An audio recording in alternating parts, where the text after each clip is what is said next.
Welcome back to my vlog, Charles the Barber, ang nag-iisang barbero na, vlogger pa. Okay, para sa ating Christmas party again, ay titirada naman tayo ng crop fade. May haliwig ito sa akwan, sa mid fade ba.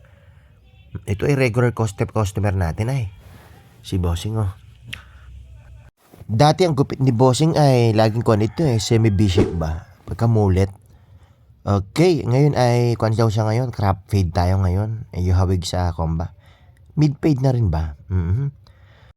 Kailangan ang gupit ni Bossing ngayon ay yung bang kuan, mabubunot ba sa rapol ng kuan, Christmas party. Para daw kuan agaw pansin sa kanyang manager ano. Okay, pagkatapos natin mag-uno ay 0.5 na tayo, blending na agad tayo dito. Uso ngayon yung mga kuan ano para mga gupit na pang Christmas party ba. Okay, ganito yung mga gupit ng may bonus ay mga 13-month pay ba. Wow! Mga barbero, kaya magkakaroon ng 13-month pay ano. Sana all. Pagputi ng uwak siguro ano. Okay, dito ay open close lang tayo, blending lang tayo dito sa ilalim ano. Okay naman itong i-fade ang buhok ng ating kliyente ano. Ito ay medyo may pagkakomba, may pagka-Pilipino ang ulo na ito ay, medyo dapil ba. Pero i-try natin ano, i-manipulate itong mga makakakita para medyo, kuan ba, hindi halata.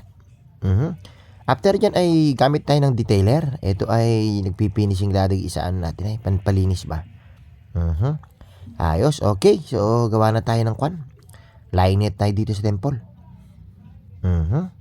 Ayos oh, pero minsan parang mumupurla itong keme ko ay. Bumaksak kasi ito hindi ko alam ba't nasira ang isang kuwan isang talimbana, tanggal Oh no! Pero effective pa rin naman Okay, lining na tayo dito sa kumba, sa angel's cut niya. Ayos din, matalim pa rin Okay, ngayon ay ahit na tayo para makita na natin ng konting kumba. Konting forma dito sa gilid, sa kanyang kuwan. Level cut niya. Ayos din Maganda pa rin ganitong may pakap ano. Kasi di sa patilya ba. Isa rin tayo rito sa ilalim para medyo ahitin na natin tong konti-konti para wala kasi tayong shaver ay. Okay, pakita ko lang dito sa kabila kung paano natin tinira ng mabilisan ano.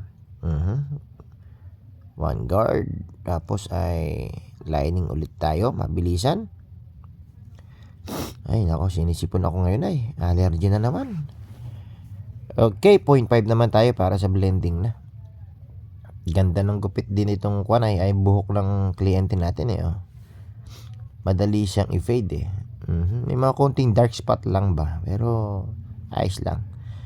Okay, clipper overcomb para makita natin yung combat tabas ba sa salamin.